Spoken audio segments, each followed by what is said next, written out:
I'm gonna make a little video about this hunter build that I don't think anybody's really utilizing the way it was intended. So it just as a little background, it revolves around the aspect that allows you to make an enemy weakened whenever you're invisible.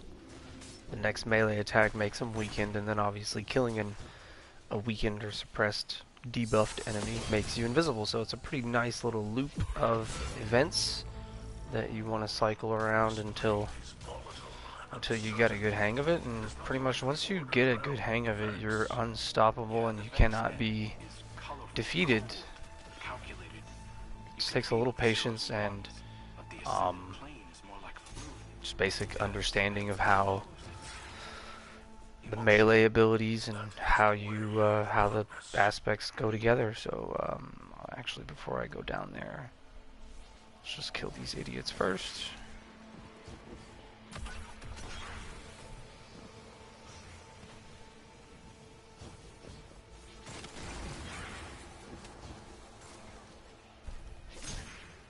So whenever you melee an enemy, when you're invisible and you get that too stylish on the side, look, it says that I can kill him. It says too stylish for 2 seconds. I don't know why it says 2 seconds, because as long as I'm invisible for that whole timer, 8, 7, 6, 5, 4, 3, 2, you know, as long as that's there and I hit a melee attack, I'm not going to do it now because it's going to throw a smoke, but when I'd hit a melee attack, it will weaken the enemy. So basically what we got going on here is this lovely little aspect called Stylish Executioner, which clearly says whenever you defeat a debuff target, it gives you invis and true sight. I don't know about true sight because that shit doesn't work for me, but maybe that's a bug. I don't know. Anyway, after you perform a Stylish Execution, your next melee attack while invis makes your target weakened. And all the debuffs right there, as you can see, weaken, suppression, volatile rounds, whenever you hit them with volatile, I mean, I have that available as well too, so I'll get to that later, but all this basically revolves around that. So as long as you can understand that whenever you kill any of those debuffed enemies, boom, you become invisible. So you want to keep that in mind. I'm also using Trapper's Ambush, which lets you just dive to the ground and go invisible, and whatever targets are in that like radius, they're also weakened. So you see where I'm going with that. You weaken them, you kill them, you go back invisible, and it just never stops.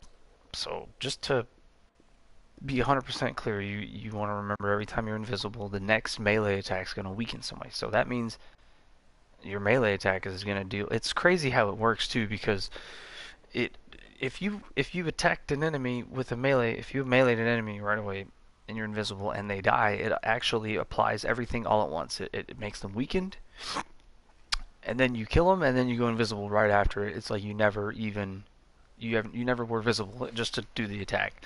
So you'll see those in like a shadow thrall or like a little shit thrall that doesn't have a lot of health. They'll die within one shot, and as long as you melee them regularly, you'll go right back invisible because it applies weaken, and then you kill them, and then you're invisible again.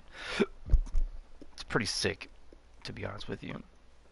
I don't think killing an enemy when you hit him with the ambush doesn't count as.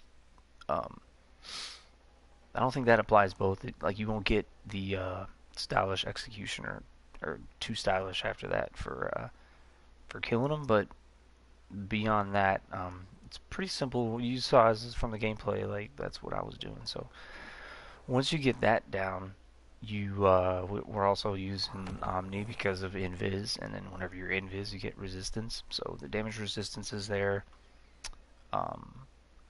And then also whenever you're weakening enemies and then they're one shot, like the red bars, I love finishing them because you get proximity ward, gives you a big old overshield while you're doing your finisher, and then as long as you're killing a weakened enemy with the finisher, you're gonna go back invis.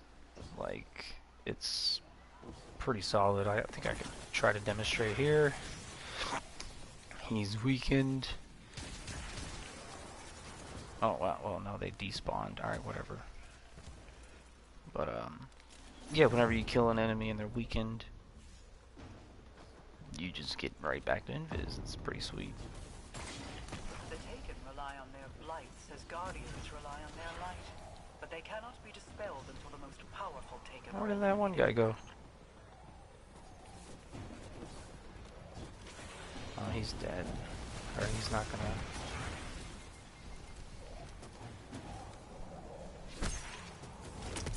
So he's still weakened, and you kill him with the finisher, and you go back invisible. So now my next melee attack is going to weaken anything. So that guy, and then he was already weak enough to die, so he just died and gave me back invisible. So you can time it. I mean, I like to time it where you let the cooldown go down a little bit. You know, I can dodge, get another invis, melee back. Just kind of chill for a little bit, look for another enemy who's weak. Go from there, and then the big guys, like well, at least for this activity, the bigger enemies, they just take a ground smash and become weak from that, and then while you're invisible, you can set up a good position to take them down. It depends on the activity though, because you can use a lot of different heavy weapons to suit your whatever needs you want to suit.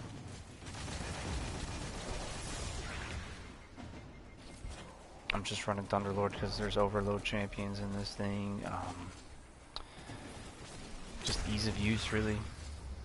Ammo's pretty available. Was that Justice? Alright, so do that. But for the most part, this is just all I wanted to show is the ability to constantly have invisible or not overshields, but just how to use the stylish executioner properly. Because I used to run Assassin's Cowl for a lot of my void, or well, most of the void builds I had, but then I realized I'm like, why do I need assassins for the invisibility aspect when I can just melee something? And then also have 2 smokes so that I can just stay invis even more. Makes more sense that way. And then you can also use it for teammates if you're using it for like a raid or whatever support class you're running or whatever you're needing. Weapons don't really matter. I just know that this I'm usually the last one alive when like a grandmaster or something, just because I'm able to chill and I get the hell out whenever I need to and get involved when I need to, just playing it. It's not really playing it safe, but it's being dangerous safely, I guess you could say. Because as long as you're not visible for longer than like 1 second, which really doesn't sound like much, but as long as you're not visible doing too much for too long, you can get away with a bunch of bullshit. I got damage resistance, and I mean, most players would have died trying to do any of this shit, but just with the basic setup and knowledge of how this shit works, you can get away with a lot of cheeky shit. And I'm one cheeky bastard when it comes to cheeky shit, so if there's anything I can say, it's survivability on this subclass is really easy. That was a really stupid shot that I shot into the rocks. Oh, did my wizard glitch out? Is the wizzy? Where the fuck is the... Oh.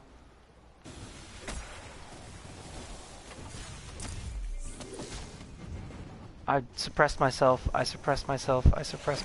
Fuck. Alright, that was sweet. But yeah, my wizard definitely fucking glitched out.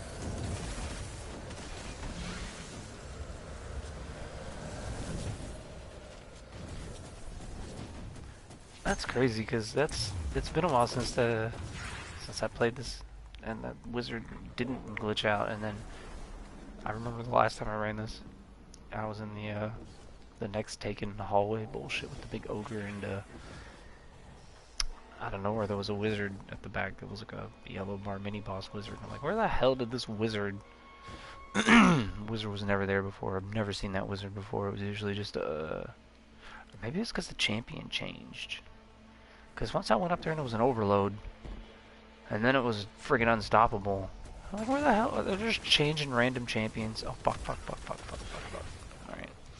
But yeah, they're just changing. Oh really? I just dodged off the map. Son of a fucking bitch. I'm doing this shit flawless, man, and this shit fucking happens. Oh my god. 10 minutes? Too long.